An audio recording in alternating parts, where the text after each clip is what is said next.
guys, I'm going to do a newborn ring sling video for you today.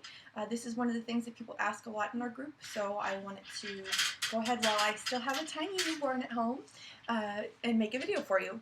This video assumes that you know how to thread your ring sling properly. If you do not, please go on YouTube. There's a million videos on how to do it. Look it up first. Get back here. So, I've got my ring sling threaded and I've got it on the shoulder that I want it on. A few things that people do wrong with ring slings that I want you to avoid are too much slack, rings not high enough, and then they tightening like by pulling the whole tail. You don't want to do that. So you want to start with, I like to start with my rings just about where I want them, maybe a smidge higher, and I want them at corsage level. I don't want them down on my boob or in the center of my chest or any such nonsense. Some people start with their rings like on the top of their shoulder because it moves down. I find that unnecessary because if you're doing this properly, you don't need to start them that high. So one of the things is too much slack. And if you're putting your baby in and you've got all this slack like this first, your rings are going to move as you're tightening. It's just going to happen. So to avoid that, you want to make sure to tighten up before you put your baby in. And that's what I'm doing. Now, to make sure you're tightening the correct rail, there's a simple trick. If you don't have a ring sling that has different colored rails, just move your tail like this. Ta-da! Top rail, bottom rail. Easy. Okay? So, what I'm doing is just kind of tightening the whole thing up because I really need very little room for a newborn. Okay, so this is about what I need for a newborn. It's not a whole lot. I'm going to put my arm in, see? That's about what I need. And even then, I'm going to have to snug it up a little bit once she's in there. So, the other thing is when you're tightening, you want to do like I was doing and pull specific parts, not just grab the whole tail. If you grab the whole tail and just yank it to tighten it up, you're going to have parts that are too loose, parts that are too tight, and this is going to get all tangled in the rings and it's going to be difficult to adjust. So you want to be deliberate about where you're adjusting. You find out where you have slack and pull that specific part of your tail so that way you can get it just right. So you want to make sure that your shoulder is nice and spread out. You don't want it up here because that's going to hurt. You want it spread out over your shoulder. You want to make sure that it's not twisted against your back. You want it nice and spread out. If it's twisted, it's going to create a pressure point and it's going to be hard to get the baby in properly because you're not going to be able to spread your fabric. So, let me grab the baby.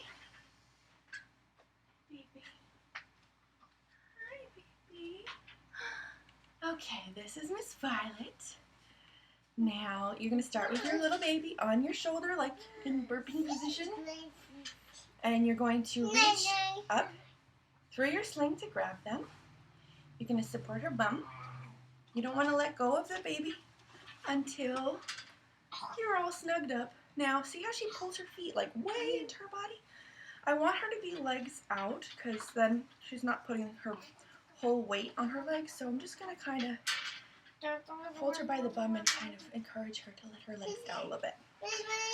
So, when I'm tightening here, one of the tricks that I find that helps to not have everything move on you is any slack that you have, you want on this side between the baby and the rings. You don't want it over here, so you want to pull the slack from here first as you're making your seat.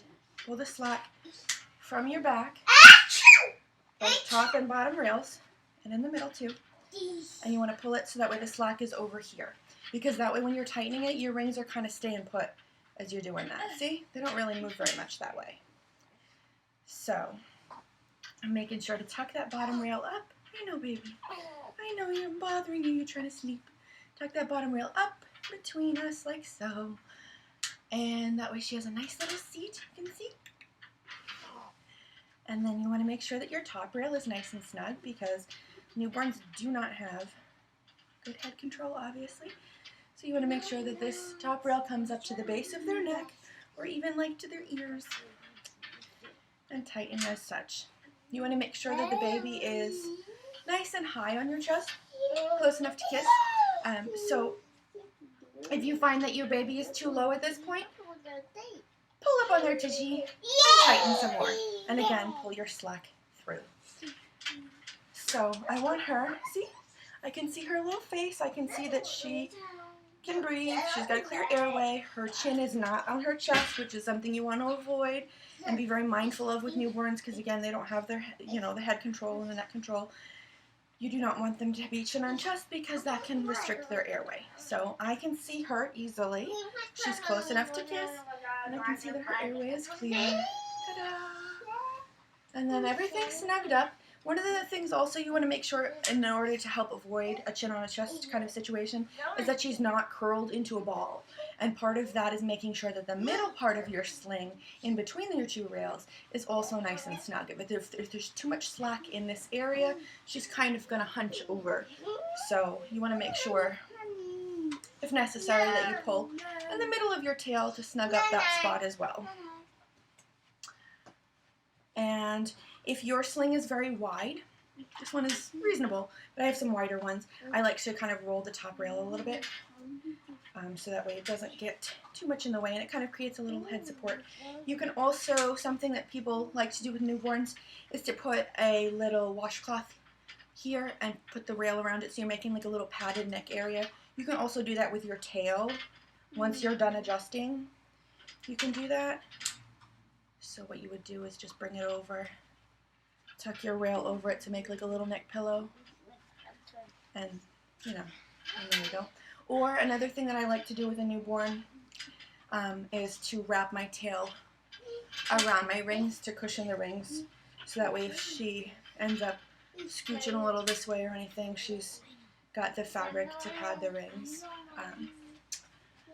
And there we go. That's it. It's really quite simple. The biggest things are tighten up before you put the baby in as much as possible, and the more you do this, the more you'll know just how much slack you need. So there's a learning curve on that part. But you want to make sure that you don't have a lot of slack ahead of time. You have your rings where you need them, and when you're tightening and pulling your slack, you want your slack to be on this side, so that way everything doesn't shift. So you pull your slack through this way and have it all loose, the loose spot here, and then you tighten as such. So that's that. Let me know if you have any questions, and I hope this was helpful. Bye!